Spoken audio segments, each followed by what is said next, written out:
എൻ്റെ ഈശോയെ, എൻ്റെ അമ്മ മാതാവേ, അമ്മയുടെ പ്രത്യക്ഷീകരണത്തിൻ്റെ സാക്ഷിയായി ഉയർത്തി എന്നെ ഇവിടെ നിർത്തിയതിന് എൻ്റെ ഈശോയ്ക്കും എൻ്റെ അമ്മ മാതാവിനും ആയിരം നന്ദി.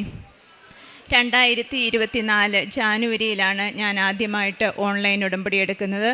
ഞാൻ UK വർക്ക് ചെയ്യുന്നത്. അപ്പോൾ UK വർക്ക് ചെയ്തുകൊണ്ടിരുന്നപ്പോൾ നേഴ്സിങ്ങിൻ്റെ പ്രോസസ്സായിട്ട് നമ്മൾ ഒരു എക്സാം എഴുതിയിട്ട് പിൻ നമ്പർ, അതായത് registered nurse in work in UK, ആ പിൻ നമ്പറിന് വേണ്ടി വെയിറ്റ് ചെയ്യുകയായിരുന്നു. സാധാരണ 16 ദിവസം കൊണ്ട് വരേണ്ട പിൻ നമ്പർ എനിക്ക് വരാൻ ഒത്തിരി താമസിച്ചു. ആ സമയത്താണ് എൻ്റെ ഒരു ഫ്രണ്ട് എന്നോട് പറയുന്നത്, ഉടമ്പടിയിലേക്ക് വാ ചേച്ചി, പിൻ നമ്പർ കിട്ടുമെന്ന്. അങ്ങനെ ഞാൻ ഉടമ്പടി എടുത്തു, ഓൺലൈൻ ഉടമ്പടി എടുത്ത്.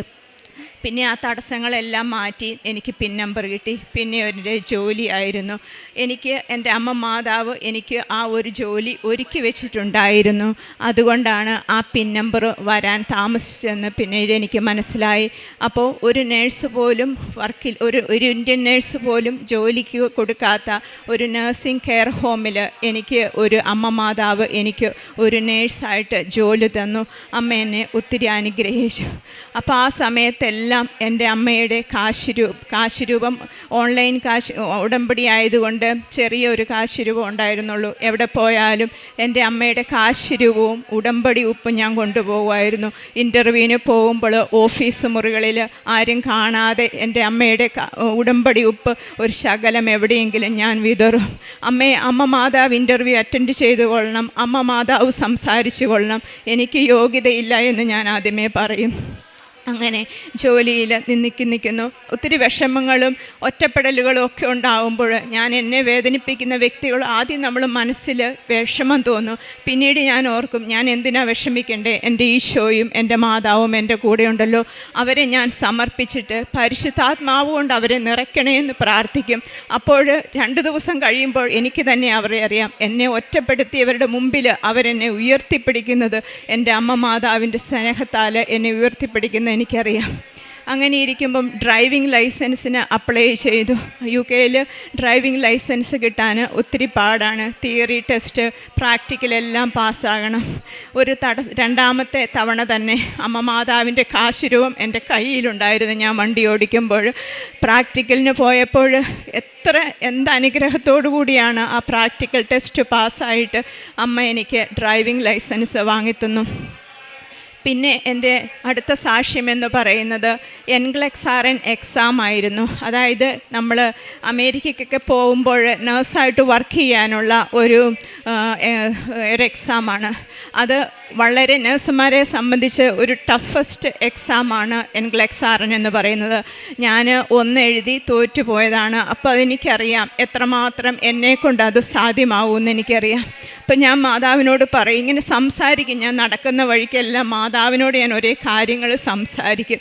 എൻ്റെ ഒരു ഫ്രണ്ടായിട്ടാണ് ഞാൻ എപ്പോഴും മാതാവിനെ കൊണ്ട് നടക്കുന്നത്. എന്ത് കാര്യവും ഞാൻ അമ്മയോട് നേരത്തെ ചോദിച്ച് കാര്യങ്ങൾ ചോദിക്കും. അമ്മേ, എനിക്കിങ്ങനെ പരീക്ഷ എഴുതാൻ പ്ലാനുണ്ട്, അമ്മേ എന്നെ ജയിപ്പിക്കുമെങ്കിൽ മാത്രം ഞാനിതിന് പുറപ്പെടുന്നുള്ളൂ. കാരണം ലക്ഷങ്ങൾ മുടക്കുള്ളതാണ് ഒരു NCLEX-RN നമ്മൾ പഠിച്ച് എക്സാം എഴുതി വരിക എന്ന് പറയുന്നത്. എന്നെ തോൽപ്പിക്കാനാണ് എന്നെ പഠിപ്പിക്കേണ്ടതെന്ന് ഞാൻ പറഞ്ഞു. അപ്പോൾ എന്നോട് പരിശുദ്ധാത്മാവ് സംസാരിക്കുന്നതായിട്ട് എനിക്കറിയാം. നീ അവരെ വിളിച്ച് ചോദിക്കുന്ന ഞാൻ ഇൻസ്റ്റിറ്റ്യൂഷനിൽ വിളിച്ച് ചോദിച്ചു. ഞാനൊരു ട്യൂട്ടറിനെ സെലക്ട് ചെയ്യുമ്പോൾ സാധാരണ എല്ലാവരും അഹങ്കാരത്തോടുകൂടി ടീച്ചർ അവരുടെ ഫെയിമാണ് പറയുന്നത്, കമ്പനിയുടെ. ആ ടീച്ചർ എന്നോട് പറഞ്ഞു, ബിൻസി, എല്ലാവരും പറയും ഫെയ്ത്ത് നമ്മുടെ ഇതാണ് നമ്മളെ വിജയിപ്പിക്കുന്നത്, പക്ഷെ ഞാൻ പറയും ദൈവത്തിൻ്റെ ഗ്രേസാണ് നമ്മളെ വിജയിപ്പിക്കുന്നതെന്ന് പറഞ്ഞു. അപ്പോൾ എനിക്ക് മനസ്സിലായി എൻ്റെ ഈശോയും അമ്മ മാതാവും എനിക്ക് ഒരുക്കിയിരിക്കുന്ന ടീച്ചറാണെന്ന്. ഞാൻ ആ ടീച്ചറിൽ വിശ്വാസം അർപ്പിച്ചു. കാരണം എൻ്റെ ഈശോ എനിക്ക് ഒരുക്കി തന്ന ടീച്ചർ. അങ്ങനെ ഞാൻ എക്സാം എഴുതി പരീക്ഷയ്ക്ക് പഠിച്ചു, പാസ്സായി. ആ പാസ്സാകാൻ എക്സാമിന് പോകുമ്പോൾ ഞാൻ പറഞ്ഞു, അമ്മ മാതാവേ, നീയാണ് എന്നെ പരീക്ഷ എഴുതിപ്പിക്കുന്നതെന്നും ജയിപ്പിക്കുന്നതെന്നും എനിക്ക് അടയാളം വേണം, എന്നാലേ എല്ലാം മനസ്സിലാവുകയുള്ളൂ. എൻ്റെ അമ്മ എൻ്റെ കൂടെയുണ്ട്. അപ്പോൾ ഞാൻ പരീക്ഷയ്ക്ക് നേരത്തെ ചെന്നു. അതിലെ കൊന്ത ചൊല്ലി ആ കോമ്പൗണ്ടിൻ്റെ ചുറ്റും നടക്കുവാണ്. അപ്പോൾ പച്ചയും ഫുൾ പച്ചയിട്ട ഒരു ലേഡിയാണ് റിസപ്ഷനിസ്റ്റായിട്ട് കയറി വരുന്നത്. അപ്പോൾ എനിക്ക് തോന്നി അത് അമ്മയാണെന്ന്. അതുപോലെ തന്നെ എക്സാം കഴിയുമ്പോൾ നമ്മൾ എക്സാമിൻ്റെ സമയത്ത് നമ്മുടെ മൊബൈൽ ഫോൺസും എല്ലാം അവിടെ സ്വിച്ച് ഓഫ് ചെയ്ത് ലോക്കറിൽ വയ്ക്കും. എക്സാം കഴിഞ്ഞ് ഇറങ്ങിയപ്പോൾ ലോക്കർ തുറന്ന് ഫോണ് സ്വിച്ച് ഓൺ ചെയ്ത സമയത്ത് കൃപാസന മാതാവ് കോളിങ് എന്നൊരു കോൾ ആദ്യം വന്ന് സ്വിച്ച് ഓൺ ചെയ്തുകൊണ്ടിരിക്കുന്ന സമയത്ത് ദൈവമാണ് ഇത് സംഭവിച്ച കാര്യമാണ്. ആ സമയത്ത് കൃപാസന മാതാവ് കോളിങ്, ആ മൊബൈൽ മാതാവിൻ്റെ പ്രൊഫൈൽ ഫോട്ടോ, ഈ നമ്മുടെ മാതാവിൻ്റെ പ്രൊഫൈൽ ഫോട്ടോയായിരുന്നു അതിലിട്ടിരുന്നത്. അതിനു മുമ്പും അത് കഴിഞ്ഞിട്ടും ആ ഒരു ഗ്രൂപ്പ് കോളിൽ നിന്ന് കോള് വന്നിട്ടില്ല. ആരെങ്കിലും മെസ്സേജുകളും പ്രെയർ റിക്വസ്റ്റുകളും മാത്രം ഇടുന്ന ഒരു ഗ്രൂപ്പാണ്. അന്ന് കൃപാസന മാതാവ് കോളിങ് എന്നുള്ള മാതാവിൻ്റെ പ്രൊഫൈൽ ഫോട്ടോയിലുള്ള ആ കോള് വന്നപ്പോൾ എനിക്ക് മനസ്സിലായി എൻ്റെ മാതാവായിരുന്നു എനിക്ക് പരീക്ഷയ്ക്ക് ശരിക്കും പറഞ്ഞു തന്ന് എഴുതിപ്പിക്കുന്ന ആ ഫീലിംഗ് ആയിരുന്നു. ഞാൻ ഒരേ കാര്യങ്ങൾ ചോദിക്കും, മാതാവേ ഇതാണോ? അപ്പം പറഞ്ഞു തന്ന് എന്നെ എഴുതിപ്പിച്ച് എന്നെ എക്സാം വിജയിപ്പിച്ചു. അങ്ങനെ എല്ലാ കാര്യത്തിലും എനിക്ക് ഡ്രൈവിംഗ് ലൈസൻസ് കിട്ടിയെങ്കിലും വണ്ടി ഓടിക്കാൻ ഭയങ്കര പേടിയാണ്. കാരണം ഒത്തിരി റൂൾസ് ആൻഡ് റെഗുലേഷൻസൊക്കെ അവിടെ ഉള്ളതുകൊണ്ട് ഭയങ്കര ടെൻഷനാണ്. ഞാൻ ഇതുവരെയും അമ്മ മാതാവിൻ്റെ ഉപ്പ് കഴിക്കാതെ, അമ്മ മാതാവിൻ്റെ ഉപ്പെടുക്കാതെ ഞാൻ വണ്ടിയുടെ സ്റ്റിയറിങ്ങെ തൊട്ടിട്ടില്ല, വണ്ടി ഓടിച്ചിട്ടില്ല. അമ്മയുടെ സംരക്ഷണം മാത്രമാണ് ഞങ്ങളെ കൊണ്ട് നടക്കുന്നത്. അങ്ങനെ ഇരിക്കുമ്പം നമുക്ക് ഒരു നേഴ്സിംഗ് കെയർ ഹോമിലായിരുന്നു എനിക്ക് ജോലി. ഒരു NHS ജോബ് ആഗ്രഹിക്കുന്നുണ്ട് മനസ്സിൽ. അതും ഞാൻ അമ്മയോട് ഇങ്ങനെ അഭിപ്രായം ചോദിച്ചു, അമ്മേ മാതാവേ ഞാൻ ഈ ജോലിയിൽ തന്നെ തുടരണോ അതെയോ ഗവൺമെൻറ് ജോലി? NHS എന്ന് പറഞ്ഞാൽ നമ്മുടെ UK ഒരു ഗവൺമെൻറ് ജോലിയാണ്. നമുക്കൊരിച്ചിരിയും കൂടെ സെക്യൂരിറ്റി ഉണ്ട് ആ ജോലിക്ക്. കാരണം ഞങ്ങൾ ഇപ്പോഴും സ്പോൺസർഷിപ്പിൽ, അതായത് നമ്മൾ വിസ അവർ തരുന്ന ആണ്, പെർമനൻറ്റ് റെസിഡൻസ് ഒന്നും കിട്ടിയിട്ടില്ല. അപ്പോൾ NHS ആണെങ്കിൽ നമുക്കൊരിച്ചിരിയും കൂടെ സെക്യൂർ ഉണ്ട്. അതുകൊണ്ട് എൻ്റെ മാതാവേ ഞാൻ ഏതാണ് ജോലിയിൽ നിൽക്കേണ്ടത്? NHS മാറണോ ഇവിടെ നിൽക്കണോ? അപ്പം പരിശുദ്ധ ദൂതൻ പറഞ്ഞെന്ന പോലെ ഞാനൊരു കോള് ചെയ്തു. ഒരു കൂട്ടുകാരനെ, എൻ്റെ ഒരു ഫ്രണ്ടിനെ കോൾ ചെയ്ത് അവർ പറഞ്ഞു ഇപ്പോൾ ഇവിടെ വേക്കൻസി ഉണ്ട്, വേഗം അപ്ലൈ ചെയ്യാൻ പറഞ്ഞു. അങ്ങനെ അപ്ലൈ ചെയ്തു. സാധാരണ ഒരു അപ്ലൈയിലൊന്നും നമ്മുടെ ബയോഡേറ്റ പോലും സെലക്ഷൻ ആകത്തില്ല. അതൊത്തിരി കോംപ്ലിക്കേറ്റഡ് ആയിട്ടുള്ളൊരു പ്രോസസ്സാണ്. അമ്മ മാതാവ് എന്നെ സെലക്ട് ചെയ്തു. ഇൻ്റർവ്യൂവിന് വിളിച്ചു. ഇൻ്റർവ്യൂവിന് ആൻസർ ചെയ്യുന്ന സമയത്ത് ഞാൻ പറഞ്ഞു, എൻ്റെ ഈശോയും അമ്മ മാതാവും കൂടെ ക്വസ്റ്റ്യൻ ആൻസർ ചെയ്തു കൊള്ളണം, എനിക്കതിനുള്ള യോഗ്യതയും കഴിവൊന്നും ഇല്ല എന്ന് പറഞ്ഞു. ഭയങ്കര എന്തുവാ സ്മൂത്തായിട്ടായിരുന്നു ഞാൻ ഇൻ്റർവ്യൂ പെർഫോം ചെയ്തത്. അവർ തന്നെ പറഞ്ഞു എത്ര നല്ല പെർഫോമൻസ്, പെർഫെക്റ്റ് ആണല്ലോ ആൻസേഴ്സ് എന്നെല്ലാം. എനിക്കറിയാം ഞാനല്ല അത് പറയുന്നത്, എൻ്റെ ഈശോയും എൻ്റെ അമ്മ മാതാവും പരിശുദ്ധാത്മാവ് വഴി എന്നെ പറയിപ്പിച്ചതാണെന്ന് എനിക്കറിയാം. അങ്ങനെ ജോലി കിട്ടി. അപ്പം ജോലി കിട്ടിയത് കുറേ ദൂരത്തേക്കാണ്. അപ്പം ഞങ്ങൾ വീട് മാറാനിരിക്കുമ്പോൾ നമ്മളൊരു വാടകയ്ക്ക് വേണ്ടി വീട് അന്വേഷിച്ചുകൊണ്ടിരുന്നപ്പം എൻ്റെ ഫ്രണ്ട് പറഞ്ഞു, വാടകയ്ക്ക് വീടെടുക്കുന്നതിലും നിങ്ങളൊരു വീട് മേടിക്കുക. അപ്പം ഞങ്ങളുടെ കയ്യിൽ അതിനുള്ള കാശില്ല, ഞങ്ങളിപ്പം വീട് മേടിക്കുന്നില്ല എന്ന് പറഞ്ഞിരിക്കുന്ന സമയത്ത് അവർ പറഞ്ഞു, നമ്മൾ കുറച്ച് പൈസ കൊടുത്താൽ മതി, നമുക്കങ്ങനെ ദൈവാനുഗ്രഹിച്ച് നല്ലൊരു പുതിയ ഹോം, ന്യൂ ബിൽഡ് ഹോം ഞങ്ങൾക്ക് ദൈവാനുഗ്രഹിച്ച് ഞങ്ങൾക്ക് തന്നു. പിന്നെ ഒരു കാര്യം പറയാൻ വിട്ടുപോയത്, ഒരു കാർ, ഡ്രൈവിംഗ് ലൈസൻസ് കിട്ടിക്കഴിഞ്ഞപ്പോൾ ഒരു കാറിന് വേണ്ടി ആഗ്രഹിച്ചപ്പോൾ അമ്മ മാതാവിൻ്റെ കളറായ ഗ്രേ കളർ കാറാണ് അമ്മ മാതാവ് അനുഗ്രഹിച്ചത്. അമ്മ ഓരോ നിമിഷവും നമുക്കറിയാം കൊണ്ട് നടക്കുന്ന അനുഭവമാണ്. അമ്മയുടെ കൂടെയാണ് ഞാൻ നടക്കുന്നത്. അമ്മ എൻ്റെ മുമ്പേ പൊക്കോളണം. എവിടെ പോയാലും ഞാൻ അമ്മയോട് പറയുന്ന ഒരു കാര്യം, അമ്മ മാതാവേ നീ എൻ്റെ മുമ്പേ പോയി എനിക്ക് വേണ്ടി അവിടെ അവരോട് സംസാരിച്ച് എനിക്ക് വേണ്ടി അവിടെ വഴിയൊരുക്കി തന്നെ ഞാൻ പിന്നാലെ വരാം, ഞാനൊന്നുമല്ല. അമ്മേ മാതാവേ, അമ്മയുടെ മുമ്പിൽ ഞാൻ പറയുവാണ്, not by merit but by grace. എന്നെ അറിയുന്നവർക്കറിയാം എൻ്റെ കഴിവെന്തമാണെന്ന്.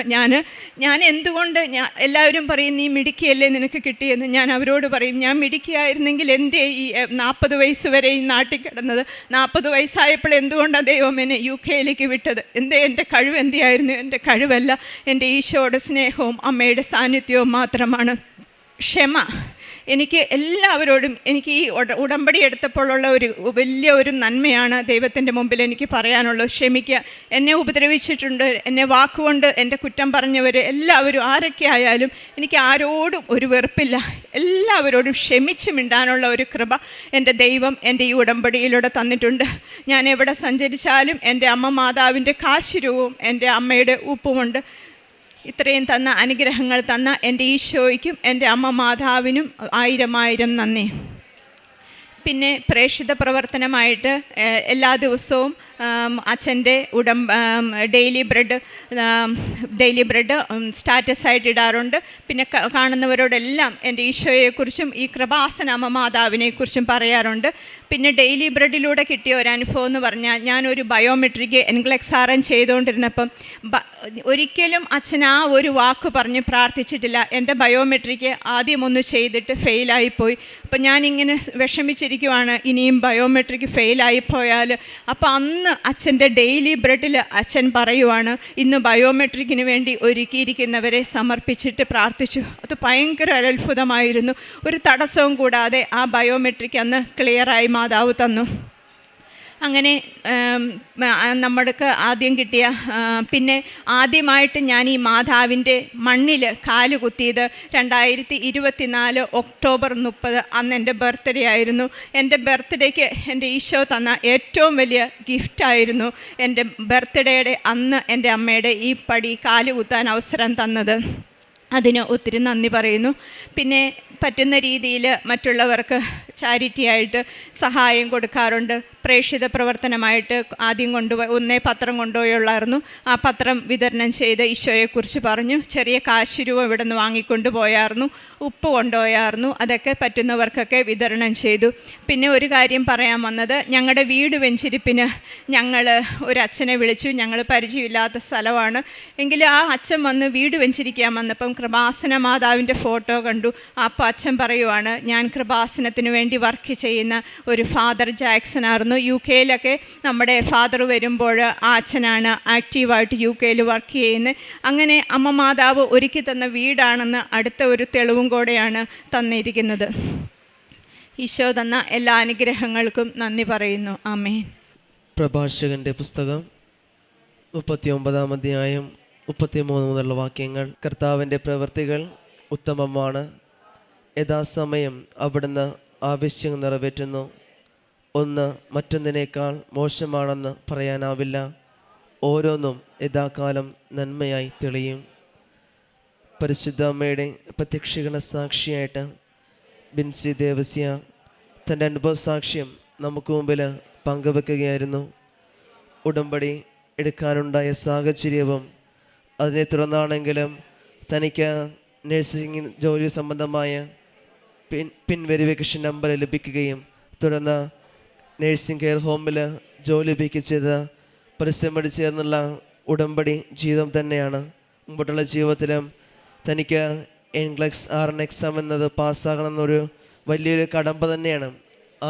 തുടക്കത്തിൽ ആദ്യത്തെ എക്സാം ഫെയിലായെങ്കിലും തുടർന്ന് പരിശുദ്ധ അമ്മയോട് ചേർന്നുകൊണ്ടാണെങ്കിലും അതിനെ തുടർന്നാണെങ്കിലും ഒരു ട്യൂട്ടറിനെ പരിചയപ്പെടുകയും ട്യൂട്ടറിനോട് ചെല്ലുമ്പോഴും ആ വ്യക്തി പ്രകാരം പറഞ്ഞു കൊടുക്കുകയും ചെയ്യുന്നുണ്ട്. നമുക്ക് എല്ലാത്തിനേക്കാളും ഉപരിയായിട്ട് ദൈവത്തിൻ്റെ കൃപയുണ്ടെങ്കിൽ മാത്രമേ അത് പൂർണ്ണമായിട്ട് നേടിയെടുക്കാനായിട്ട് സാധിക്കുകയുള്ളൂ. ബിൻസി ദേവസ്യയുടെ സാക്ഷി നമുക്കത് പൂർണ്ണമായിട്ടൊരു ബോധ്യമായിരുന്നു. പരിശുദ്ധ അമ്മയോടുള്ള പൂർണ്ണമായൊരു ആശ്രയത്വം തന്നെയാണ് രണ്ടാമതും NCLEX RN എക്സാം അത് പാസ്സാകുവാനായിട്ട് സാധിക്കുക ചെയ്തത്. പരിശുദ്ധ അമ്മയെ തൻ്റെ കൂട്ടുകാരി എന്നോണം ഒരു സൗഹൃദത്തിൻ്റെ പുറത്ത് എല്ലാ കാര്യങ്ങളും തുറന്ന് സംസാരിക്കുവാനും തൻ്റെ തന്നെ പോരായ്മകളെയും കുറവുകളേക്ക് അത് പൂർണ്ണമായിട്ട് മാറ്റിയെടുക്കാനായിട്ട് ഈ ബിൻസി ദേവസ്യയ്ക്ക് സാധിക്കുക ചെയ്ത് പൂർണ്ണമായിട്ടുള്ളൊരു ഉറച്ച വിശ്വാസം തന്നെയാണ്. അതുകൊണ്ട് തന്നെയാണ് തനിക്കൊരു NHS ജോബ്, അത് UK ഗവൺമെൻറ് തലത്തിലേക്കൊരു ജോലി ലഭിക്കുവാനായിട്ട് അത് പരിശുദ്ധ അമ്മയോട് ചേർന്നുകൊണ്ടും അത് പരിശുദ്ധ അമ്മയിലൂടെ അത് പൂർണ്ണമായിട്ട് ലഭിക്കണം എന്നുള്ളൊരു പ്രാർത്ഥന അത് പരിശുദ്ധ അമ്മ അത് നൽകി അനുഗ്രഹിക്കുക ചെയ്തത് പൂർണ്ണമായിട്ടുള്ള തൻ്റെ വിശ്വാസം തന്നെയാണ്. പരിശുദ്ധ അമ്മയിൽ അടിയുറച്ചു വെച്ചിരിക്കുന്ന തൻ്റെ വിശ്വാസത്തെ പരിശുദ്ധ അമ്മ അത് പൂർണ്ണമായിട്ടും താൻ ആഗ്രഹിച്ചതെല്ലാം പരിശുദ്ധ അമ്മ നൽകി അനുഗ്രഹിക്കുക ചെയ്തു. വീടാണെങ്കിലും കാറാണെങ്കിലും അത് പൂർണ്ണമായിട്ട് പരിശുദ്ധ അമ്മയുടെ ഒരു വലിയ സംരക്ഷണയിലാണ് ബിൻസി ദേവസ്യക്ക് ലഭിക്കുക ചെയ്യുന്നത്. പൂർണ്ണമായിട്ടും പരിശുദ്ധ അമ്മയുടെ ഒരു വലിയ സംരക്ഷണയിലാണ് തൻ്റെ സാക്ഷ്യം ഉയർത്താനൊക്കെ മുമ്പിൽ പറയുക. ഇനി മുമ്പോട്ടുള്ള ബിൻസി ദേവസ്യ ജീവിതത്തിൽ ഇനിയും വലിയ വലിയ അനുഗ്രഹങ്ങളാൽ പരിശുദ്ധ അമ്മയെ പ്രത്യക്ഷീകരണ സാക്ഷിയായിട്ട് മാറ്റട്ടെ എന്നും ഒപ്പം നമ്മുടെ തന്നെ ജീവിതത്തിൽ പരിശുദ്ധ അമ്മയുടെ പ്രത്യക്ഷീകരണ സാക്ഷികളായിട്ട് നമ്മളെയും ഉയർത്തട്ടെ എന്ന് നമുക്ക് പ്രാർത്ഥിക്കുകയും ചെയ്യാം. അത്യപൂർവ ദൈവാനുഭവങ്ങൾ ഇനി നിങ്ങൾക്കും സ്വന്തം. ഈ യൂട്യൂബ് ചാനൽ ഇതുവരെ സബ്സ്ക്രൈബ് ചെയ്തിട്ടില്ലെങ്കിൽ ഇപ്പോൾ തന്നെ സബ്സ്ക്രൈബ് ചെയ്യുക. ഈ വീഡിയോ ഇപ്പോൾ തന്നെ നിങ്ങളുടെ സുഹൃത്തുക്കൾക്ക് ഷെയർ ചെയ്തുകൊണ്ട് കർത്താവിൻ്റെ പ്രേക്ഷിതരാകുക.